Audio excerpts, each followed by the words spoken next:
అంటే ఇంట్లో మీ వాళ్ళు ఏమనే వాళ్ళు కదా? గొడవలు అయినాయి, ఇట్లనే రెగ్యులర్గా వస్తుండు, ఎందుకు వస్తుండు అని మా అమ్మ ఒక రోజు నిలదీసింది. ఓకే.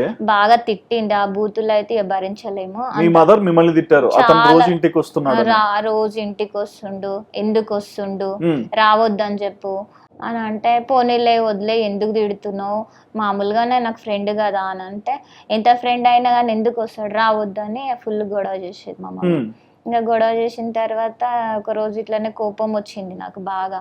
కాదు, ఆయన పైన నాకు ఎలాంటిది ఏమీ లేదు, మీరు అట్లా చేయకూరు అని నేను దేవుడి ఫొటోస్ తెచ్చుకొని తలపైన పెట్టుకున్నాను. ఉమ్. ఆయన మా ఇంటోళ్ళు నమ్మలేదు. నమ్మకపోతే ఏం చేయాలనో అర్థం కాక హ్యాంగ్ వేసుకున్నాను. అర్థం కాల, ఊరేసుకున్నా. ఏం అర్థం కాక? ఏం అర్థం కాలే. మా మమ్మీ నమ్మట్లేదు కదా, అతని మధ్యలో నా మధ్యలో ఏమీ లేదంటే ఇక నమ్ముతలేదని ఊరేసుకున్నా. ఊరేసుకుంటే తాడు తెగిపోయి కింద పడిపోయినా. కింద పడితే ఇక్కడ నెత్తి పగిలింది.